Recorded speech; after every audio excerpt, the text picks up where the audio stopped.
زحال مسکین مکن تغافل، درائے نینا بنائے بتیاں، کتاب ہجراں ندار میں جاں، نہ لیہو کاہے لگائے چھتیاں، شبان ہجراں دراز چو زلف، روز وصلت چو عمر کوتاہ، سکھی پیا کو جو میں نہ دیکھوں تو کیسے کاٹوں اندھیری رتیاں۔ ناظرین آداب، ڈی ڈی اردو کے خاص پروگرام جس کا نام ہے اردو شاعری کا بدلتا منظرنامہ، اس پروگرام میں رضا حیدر آپ سبھی کا استقبال کرتا ہوں۔ آج ہم گفتگو کریں گے مومن خاں مومن کی زندگی، شاعری اور ان کے عہد کے اوپر، اور میرے ساتھ دو خاص مہمان موجود ہیں جن کا میں تعارف کرا دوں۔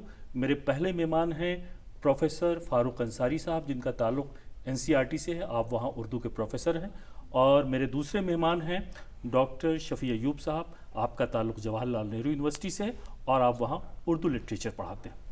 مومن خاں مومن 1800 میں دلی میں پیدا ہوئے۔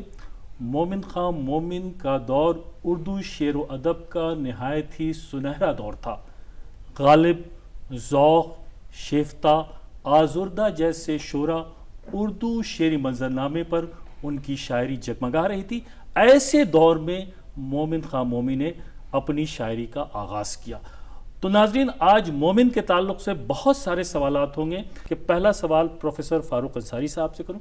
فاروق انصاری صاحب، مومن کے تعلق سے ان کی زندگی اور شاعری کے بارے میں آپ سے گفتگو کی جائے گی، لیکن پہلا سوال میرا یہ ہے کہ آپ یہ بتائیں کہ مومن کی زندگی کا جو ابتدائی دور تھا، جس پیدا ہوئے مومن خاں مومن کس ماحول میں زندگی گزاری، اس کے بارے میں آپ کچھ خیالات کا اظہار کریں۔ جیسا ابھی آپ نے عرض کیا کہ مومن کی پیدائش 1800 میں دہلی میں ہوئی۔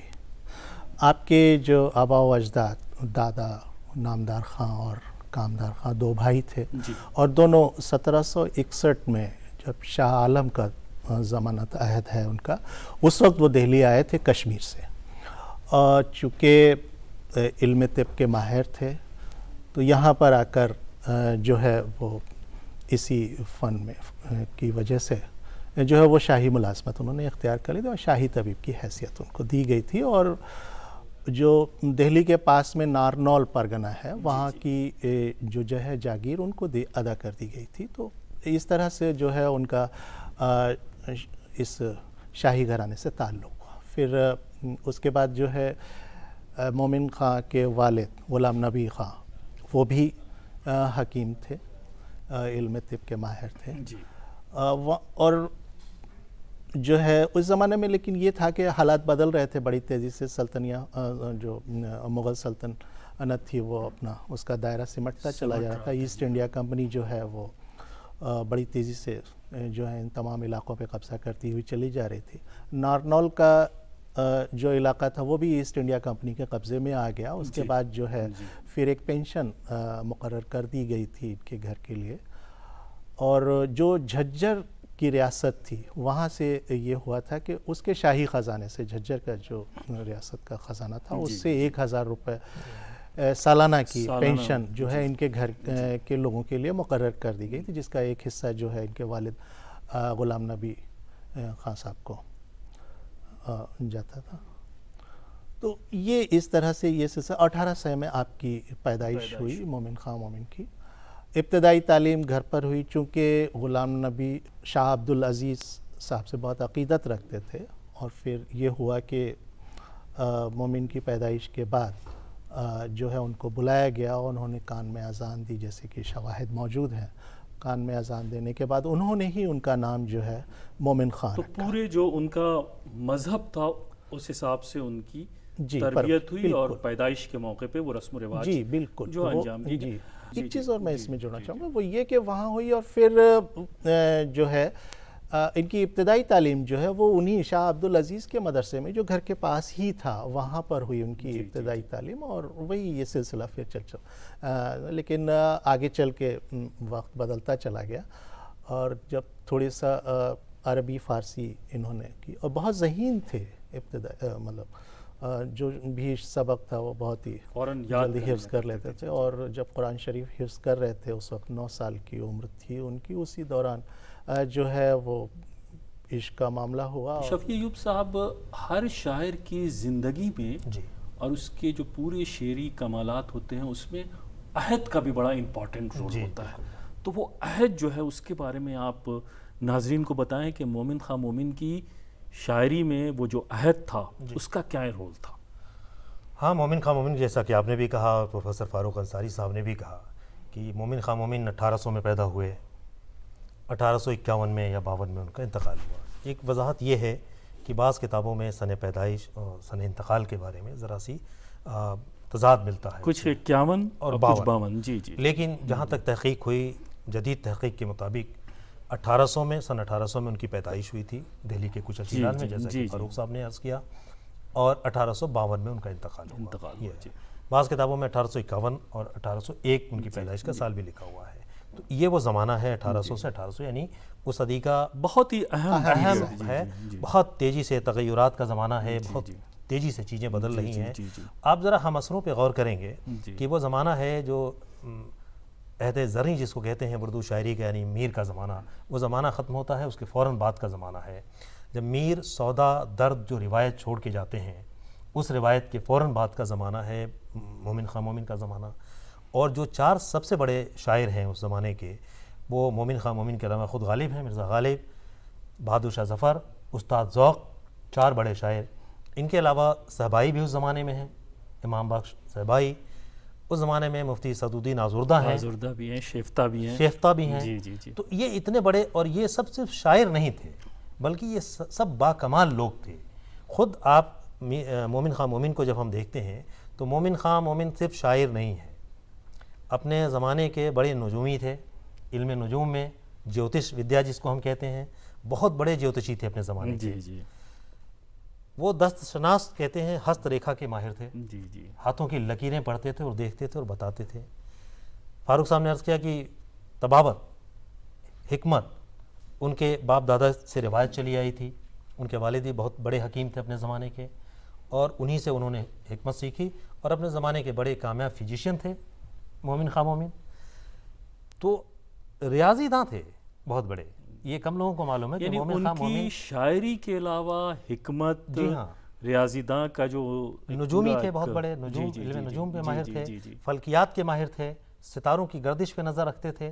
تو یہ ایک بڑا کنٹریبیوشن ہے شاعری کے علاوہ۔ اس کے تعلق سے بھی آپ سے کچھ سوالات میں کروں گا۔ فاروق انصاری صاحب، انہوں نے اردو کی تقریباً سبھی اصناف میں طبع آزمائی کی، لیکن غزل میں جو ان کی انفرادیت ہے، اب میں شاعری پہ گفتگو کر رہا ہوں، غزل میں جو ان کی انفرادیت ہے اس کے بارے میں آپ کچھ اپنے خیالات کا اظہار کریں۔ دیکھیے، غزل کی باریکی جب ہم ان کی بات کرتے ہیں تو جیسے کہ شفیع ایوب صاحب نے ابھی کہا کہ یہ وہ عہد ہے جس میں غالب ہیں، ذوق ہیں، بہادر شاہ ظفر ہیں، اور ان کے درمیان چونکہ یہ پورا عہد غالب کا عہد کہلاتا ہے، جی جی جی، اور غالب کے عہد میں اپنی انفرادیت قائم رکھنا اور اپنی شعری اظہار کی جو اہمیت ہے اس کو منوا لینا اپنے آپ میں ایک صنعت بہت رکھتا بڑی ہے۔ بات تھی۔ اور آج بھی ہم ان کے کلام کو جو ہے اسی طرح سے محسوس ہوتے ہیں جو اس زمانے سے۔ ان کی جو سب سے بڑی جو خوبی ہے وہ یہ کہ جو روایت رہی ہے شاعری کی، جس میں عشق حقیقی کا زیادہ اثر رہا ہے، تصوف کے مسائل ہیں، اور یہ ان سب کے پیچھے وہ پس منظر ہے جو اس عہد میں تھا، کیونکہ ایک طرف تباہ حالی شروع ہو چکی تھی، جو اچھے جو شعراء تھے وہ لکھنؤ یا دوسری جگہ کی طرف رخ کر رہے تھے، اور دہلی میں جو حالات تھے وہ کافی کچھ بدل رہے تھے، سلطنت کا جو زور تھا وہ ختم ہوتا جا رہا تھا، تو ایک طرح سے پناہ تلاش کرنے کی کوشش کی جا رہی تھی، اور جو مسائل تھے۔ شفیع ایوب صاحب، وہی غزل کی بات آتی ہے کہ غزل کو انہوں نے، پوری اردو غزل کو ایک نئی سمت، ایک نئی جہت عطا کی۔ جی جی، دیکھیے غزل کے حوالے سے مومن خواہ مومن کا نام بہت بڑا ہے۔ میں ایک مثال کے طور پہ یہ پیش کرتا ہوں، نصاب میں ہندوستان کی تمام یونیورسٹیز میں جو بھی نصاب تیار ہوتا ہے، جو ہمارا سلیبس تیار ہوتا ہے، اس میں غزل کا کوئی نصاب مومن خواہ مومن کے نام کے بغیر شامل نہیں ہو سکتا ہے۔ بہت خوب۔ جب سے نصاب میں ہم قصیدے شامل کرتے ہیں، مثنوی اور مرثیہ شامل کرتے ہیں، جن شاعروں نے مرثیہ میں طبع آزمائی کی ہے، مثنوی میں یا قصیدے لکھے ہیں، ان کو وہاں جگہ اس لیے نہیں ملتی ہے کہ جب قصیدے کی بات آتی ہے تو ذوق اور سودا کے بعد ہم غالب کا نام لے لیتے ہیں، مرثیے میں انیس اور دبیر کے سامنے کسی کا نام نہیں چلتا، مثنوی کی بات آئے گی تو آپ دو مثنویاں ہمارے سامنے ہوتی ہیں، گلزار نسیم کا نام لیتے ہیں، لیکن غزل کا کوئی بھی ذکر مختصر سے مختصر فہرست اگر غزل کے شاعروں کی بنے گی مومن کے بغیر تو مومن کے بغیر وہ فہرست مکمل آپ کچھ نہیں ہو اشعار سکتی بھی ہے۔ بالکل سامعین کو، اب وہ شعر تو بہت ہی جی مشہور ہے جو جس کے بارے میں یہ مشہور ہو گیا واقعہ کہ غالب نے کہا تھا کہ میں اپنا دیوان مومن خواہ مومن کو دے دوں، اور یہ وہ کہ تم میرے پاس ہوتے ہو گویا جب کوئی دوسرا نہیں ہوتا۔ اب یہ غزل خود ہی اپنے آپ میں بہت ہی رواں غزل ہے، بہت ہی خوبصورت غزل ہے مومن خواہ مومن کی۔ یہ ضرور عرض کر دوں کہ مومن نے جتنی اصناف تھی سبھی میں طبع آزمائی کی ہے، مرثیے ہیں، قصائد ہیں، مثنویہ ہیں، رباعیات ہیں، ترکیب بند، ترجیب بند، تمام استاد شاعر تھے، لیکن جو اصل جوہر کھلتے ہیں ان کے وہ ان کی غزلوں میں کھلتے ہیں۔ اور غزل میں ندرت خیال بھی ہے اور ندرت بیان بھی ہے۔ ایک جملے میں یہ بات کہی جائے کہ مومن خواہ مومن کی غزل کیوں اہم ہے۔ ابھی عشق کی بات کر رہے تھے، عشق حقیقی کی بات کر رہے تھے۔ ہمارے عہد کے ایک بہت اہم شاعر احمد فراز اکثر کہا کرتے تھے کہ ادھار کے عشق سے شاعری نہیں ہوتی۔ تو مومن خواہ مومن کی جو شاعری تھی وہ عشق حقیقی اور عشق مجازی کے ہم جھمیلے میں نہیں پڑیں، تب بھی یہ بات سائل ہے کہ وہ ادھار کے عشق کی شاعری نہیں تھی، وہ ان کا اپنا تجربہ تھا زندگی کا، اور ان کا محبوب جو ہے وہ کوئی ماورائی مخلوق نہیں ہے، بلکہ وہ عشق پردہ نشیں کا تصور ہے ان کے حوالے سے، اور وہی ان کی غزلوں میں ہے۔ اس لیے ان کی غزلوں میں جو والہانہ پن ہے، جو کیفیت ہے، وہ دلوں کو متاثر کرتی ہے، وہ کیفیت۔ اور آپ یہ دیکھیں کہ ان کو ان کے زمانے میں نظر انداز کرنے کی کوشش کی گئی تھی، کوشش اس حد تک ہوئی تھی کہ مولانا محمد حسین آزاد جب آب حیات لکھتے ہیں 1880 میں وکٹوریہ پریس سے پہلا ایڈیشن شائع ہوتا ہے، اس میں مومن خواہ مومن کا ذکر نہیں ہے، اور اس پہ جن لوگوں نے ریویو کیا کہا کہ اتنا بڑا شاعر ہمارے عہد کا، مومن خواہ مومن کا ذکر نہیں ہے۔ دوسرے ایڈیشن میں مومن خواہ مومن کا ذکر اس میں شامل کیا جاتا ہے، کیا گیا، تو نظر انداز کرنے کی کوشش تو تھی، واقف تھے خوب محمد حسین آزاد مومن خواہ مومن سے، لیکن مومن کو نظر انداز نہیں کیا جا سکتا تھا، اس لیے کہ ان کی غزلوں میں جو روانی ہے، جو کیفیت ہے، جو ندرت خیال ہے، جو ندرت بیان ہے، وہ اپنے آپ میں دلوں کو گرمانے والا ہے، وہی ان کی شعری انفرادیت ہے، قائم کرتی ہے۔ آپ اجازت دیں تو میں ایک غزل کے شعر میں پڑھنا چاہتا ہوں جو بہت مشہور ہے کہ اثر اس کو ذرا نہیں ہوتا، بہت خوب، اثر اس کو ذرا نہیں ہوتا، رنج راحت فضا نہیں ہوتا، بہت خوب، ذکر اغیار سے ہوا معلوم، ذکر اغیار سے ہوا معلوم، حرف نا سے برا نہیں ہوتا۔ ذکر اب یہ جو ہمارے یہاں ایک ٹرم استعمال کرتے ہیں ہم سہل ممتنع کی، کوئی بات شاعری میں ایسے سہل انداز میں کہہ دی جائے کہ آپ سمجھیں کہ یہ تو بہت آسان ہے کہنا، لیکن آپ کہنے کا ہے تو کلیجہ منہ کو آئے، آپ کہہ نہیں سکتے ہیں، تو اتنے سہل ممتنع کے انداز میں غزل کہنا یہ مومن خواہ مومن کا کمال تھا کہ اثر اس کو ذرا نہیں ہوتا، رنج راحت فضا نہیں ہوتا، ذکر اغیار سے ہوا معلوم، حرف نا سے برا نہیں ہوتا، تم ہمارے کسی طرح نہ ہوئے، تم ہمارے کسی طرح نہ ہوئے ورنہ دنیا میں کیا نہیں ہوتا۔ اب یہ شعر آج بھی ہم استعمال کرتے ہیں کہ تم ہمارے کسی طرح نہ ہوئے ورنہ دنیا میں کیا نہیں ہوتا، اور تم میرے پاس ہوتے ہو گویا جب کوئی دوسرا نہیں ہوتا۔ بہت اس شعر کی میں کچھ اور بھی اشعار آپ سے سنوں گا۔ فاروق انصاری صاحب، غالب کو اور اقبال کو اردو شاعری کا آفتاب و مہتاب کہا جاتا ہے، اور مومن کو نیر تابہ کہتے ہیں، تو یہ جو نیر تابہ کی جو خصوصیت ہے اس کے بارے میں آپ کچھ فرمائیں۔ دیکھیے غالب کا جو معاملہ ہے ان کے ہم عصر تھے، اور ان کی جو کہہ سکتے ہیں دنیا وہ بہت ہی وسیع ہے، تمام پہلو جتنی بھی زندگی کے ہوتے ہیں وہ تمام تر پہلو جو ہیں وہ اس میں شامل ہیں، اسی لیے ہم آج بھی غالب کو پسند کرتے ہیں، کیونکہ چاہے جو بھی مسئلہ ہو، چاہے کوئی مرحلہ ہو، ہم اپنی بات کو کہنے کے لیے حوالے کے طور پر وہاں پر ان کو شامل کرتے ہیں۔ اقبال کے یہاں فلسفہ اور یہ تمام جو چیزیں ہیں وہ اس میں شامل ہیں، جس کی وجہ سے ان کو ایک آفاقی شاعر کا تصور جی جی ہمارے سامنے ہے۔ مومن کا معاملہ یہ ہے کہ ان کی دنیا محدود ضرور ہے، جی ان کی دنیا محدود ہے، جو بھی معاملات عشق ہیں، جو بھی معاملات ہیں ان کے صرف اسی کے ارد گرد ہی ہیں، یعنی جو عشق کے تجربے ہیں، جو واقعات ہیں، جو امید و بیم ہے، وصل کی ہجر کی جو کیفیتیں ہیں، جی، کیفیتیں جی، ہیں، جی، حکایتیں ہیں، شکایتیں ہیں، وہ تمام تر جو ہے وہ بالکل ہو بہو، اسی لیے وہ آج بھی ہمیں بالکل اپنے قریب پیش کرتے، اور یہی ان کے کلام کی سب سے بڑی خوبی بھی ہے۔ جیسے کہ شفیع ایوب صاحب نے ابھی جو ایک بات کہی کہ سہل ممتنع کی بہترین مثالیں ان کی بالکل ہیں۔ ان کا جو پہلا شعر جو انہوں نے پڑھا ابھی کہ تم میرے پاس ہوتے ہو گویا جب کوئی دوسرا نہیں، بہت آسان نظر آتا ہے، لیکن آپ دیکھیے کہ اس میں آسمان سے زیادہ جو ہے وسعت موجود ہے۔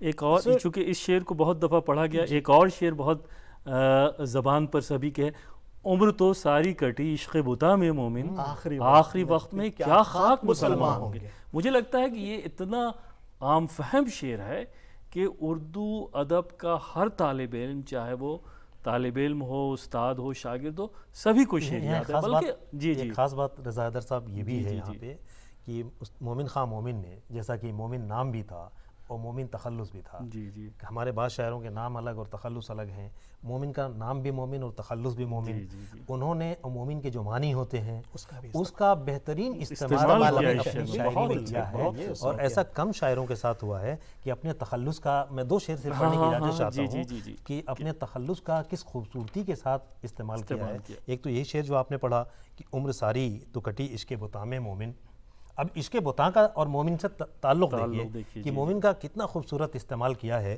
کہ عمر ساری تو کٹی عشق بتا میں مومن، آخری وقت میں کیا خاک مسلمان ہوں گے۔ پھر ایک اور شعر دیکھیے کہ وہ اللہ ری گمرہی بت و بت خانہ چھوڑ کر، اللہ ری گمرہی بت و بت خانہ چھوڑ کر مومن چلا ہے کعبے کو ایک پارسا کے ساتھ۔ واہ واہ واہ، اب یہ بت بھی ہے، بت خانہ بھی ہے، کعبہ بھی ہے، مومن بھی ہے اور گمرہی بھی ہے۔ جی جی جی، تو مومن خان مومن نے اپنے نام کی مناسبت سے، اپنے تخلص کی مناسبت سے بہت فائدہ اٹھایا بہت سارے اشعار جو ہیں وہ جی اشعار ہیں جس میں اس نے فائدہ اٹھایا ہے۔ جی شاعری کے علاوہ ایک طبیب، علم نجوم کے جو ماہر تھے، اور اس کے علاوہ آپ یہ کہہ رہے ہیں کہ علم ریاضی سے بھی ان کی واقفیت تھی۔ یہ بھی ایک بہت بڑی بات ہوتی ہے ایک شاعر کے لیے کہ وہ شاعری میں تو مضبوط ہے ہی ہے، اور اس کے علاوہ ایک اچھا طبیب بھی ہے۔ علم نجوم کے تعلق سے بہت سارے واقعات ان سے وابستہ ہیں، تو اس کے بارے میں آپ کچھ بتائیں۔ یہ جو تمام علم ہے جن میں انہیں بہت ہی مہارت حاصل تھی، جی جی وہ اپنے زمانے کے شطرنج کے سب سے بڑے کھلاڑی ہوئے۔ جی جی جی، یہاں تک کہ علامہ فضل حق خیر آبادی کو شطرنج میں ہرا دیا، جی جی جی، اور علامہ فضل حق خیر آبادی سے غالب کی گفتگو ہوتی ہے، اور غالب ان سے پوچھتے ہیں کہ بھائی مومن خان مومن نے آپ کو کیسے ہرا دیا شطرنج میں؟ تو علامہ فضل حق خیر آبادی کہتے ہیں، ایک لفظ استعمال بھیڑیا استعمال کرتے ہیں ان کے لیے، کہ وہ ان کی ذہانت کی داد دیتے ہیں کہ مومن خان مومن بے انتہا ذہین آدمی ہے، اور اگر یہ عشق و عاشقی کے معاملات کو چھوڑ دیتے تو یہ نہ جانے کہاں ہوتے۔ اگرچہ یہ ان کی اپنی بات تھی، ٹھیک ہے، لیکن مومن خان مومن کے ہاں جو عشق کے معاملات ہیں انہوں نے انہیں سربلندی عطا کی، ان کے غزلوں کو جاویداں بنا دیا عشق کے معاملات نے۔ تو اب تو طبیب بھی بہت اچھے تھے، طبیب بہت اچھے تھے، اپنے زمانے کے بڑے اچھے طبیب تھے، یعنی اپنے زمانے کے وہ فزیشین ہیں، شطرنج کے سب سے بڑے کھلاڑی ہیں، نجومی ہیں، جیوتش شاستر۔ یہ پیشہ جو تھا وہ آبائی تھا، آبائی تھا پیشہ، انہوں نے اپنے آبا اجداد سے سیکھی تھی، کیونکہ ان کے استاد جو ہے حکمت کے معاملے میں ان کے والد صاحب غلام صاحب تھے، غلام نبی صاحب، ان سے سیکھا تھا انہوں نے۔ ایک اور خاص بات یہ ہے کہ ان کی غزلوں میں جو وسعت ہے مضامین کی، وہ وسعت انہی علم کی وجہ سے آئی ہے۔ آپ دیکھیے ایک صاحب نے فرہنگ بنائی، فرہنگ کلام مومن، بہت سارے ہمارے شاعروں کی فرہنگیں بنتی ہیں، تو فرہنگ کلام مومن جن صاحب نے بنائی، میری گفتگو ہو رہی تھی، میں ان کا دیباچہ پڑھ رہا تھا، انہوں نے اس بات کا ذکر کیا ہے کہ مومن خان مومن کے کلیات کی فرہنگ بناتے ہوئے ہمیں اس لیے دشواری پیش آئی کہ یہ جو علم نجوم ہے، علم ریاضی ہے، یہ جو شطرنج کی چالیں ہیں، ان تمام اصطلاحات کا استعمال انہوں نے اپنی شاعری میں کیا ہے۔ یہ وہی شخص کر سکتا ہے اور اس سے کلام میں وسعت آتی ہے۔